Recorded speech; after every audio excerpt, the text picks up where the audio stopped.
ভাই, আপনি তো একটা মানে জেলা প্রতিনিধি, মানে এটা কি আপনি আর.টিভিতে আছেন এখন? তো আমরা পুষ্টিবিদরা, যারা পুষ্টিবিদ ফাউন্ডেশন থেকে বা পুষ্টিবিদরা গোটা দেশব্যাপী নিরাপদ খাদ্য নিয়ে নিরাপদ খাদ্য কর্তৃপক্ষের সাথে ইদানিং কাজ করছি, এবং ওনারাও চাচ্ছে যে আমরা পুষ্টিবিদরা যেন জেলা ওয়াইজ নিরাপদ খাদ্য কর্তৃপক্ষের সাথে একত্রিত হয়ে কাজ করি। সেক্ষেত্রে পঞ্চগড়ে নিরাপদ খাদ্য কর্তৃপক্ষের অফিস আছে। তো আপনি বললেন যে আম এটা নিয়ে আপনাদের অনেক ভূমিকা আছে। আপনি বলেন আমরা কি করতে পারি? আসলে নিরাপদ খাদ্য আমাদের সামনে যে আমরা স্মার্ট বাংলাদেশ করতে পারি, সেক্ষেত্রে হ্যাঁ, যদি আমাদের খাদ্যটাই নিরাপদ না হয় তাহলে স্মার্ট বাংলাদেশ হবে কি? রাইট। সেই ক্ষেত্রে আমরা বলতে পারি যে প্রত্যেক জেলায় নিরাপদ খাদ্য বিষয়ে যদি একটা কমিটি থাকতো, এই কমিটি অন্তত যারা খাদ্য তৈরির সাথে যুক্ত, খাদ্য উৎপাদনের সাথে যুক্ত এবং যারা ভোক্তা, প্রতিদিন তারা যে ফুডগুলা খাচ্ছে সেই ফুডগুলোতে আসলে কতটুকু নিরাপদ, ফাস্ট ফুড কতটা নিরাপদ, হোটেলের খাদ্য কতটা নিরাপদ, আপনার স্ট্রিট ফুড কতটুকু নিরাপদ, এগুলো কিন্তু আমরা কোনো পরীক্ষা নিরীক্ষা ছাড়াই আমরা প্রতিদিন খেয়ে যাচ্ছি। কিন্তু এর মধ্যে যে বিষক্রিয়া থাকতে পারে এটা মানুষ কিন্তু এখন জানে না।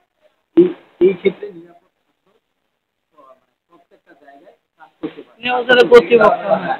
তারা অ্যাওয়ারনেস প্রোগ্রাম করতে পারে, তারা লিফলেট বিতরণ করতে পারে, তারা মাইকিং করতে পারে যে এই একটা খাদ্য কিভাবে নিরাপদ হয়।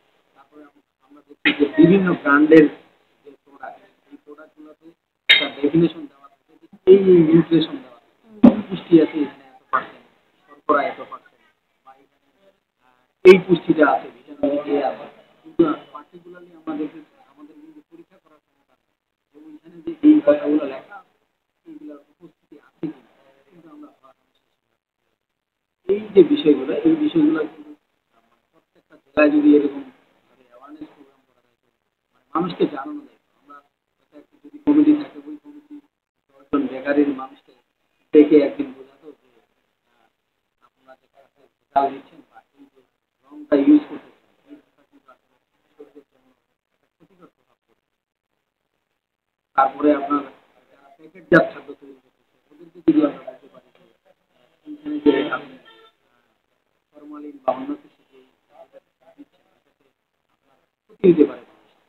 এইগুলা কিন্তু মানুষ আসলে জানে না। আমরা কিন্তু কোনো বিষয়ে প্রতিদিন খাবার খাচ্ছি, কিন্তু খাদ্যটা কতটুকু নিরাপদ এটা কিন্তু আমরা জানতে চাই। এই ক্ষেত্রে নিরাপদ খাদ্য অধিদপ্তর এবং আপনারা যারা পুষ্টিবিদ রয়েছে এটা কিন্তু বাংলাদেশের ভূমিকা আছে। রাইট। ঠিক বলছেন যে জেলাভিত্তিক ভাবে আমরা তাদের সাথে একত্রিত, কারণ প্রতিটা জেলাতে মোটামুটি এখন পুষ্টিবিদ আছে। তো থ্যাংক ইউ ভাইয়া, আমরা চেষ্টা করবো। আমি পঞ্চগড়ে অ্যাটলিস্ট আগে থেকে শুরু করবো কালকে আপনাকে নিয়ে। তারপর আস্তে আস্তে আমি ঢাকাতে আমাদের স্যারের সাথে তো কথা হয়েছে। আমরা চেয়ারম্যান স্যারের প্রোগ্রাম করে আসলাম আমি। ইনশাল্লাহ এটা নিয়ে আমরা কাজ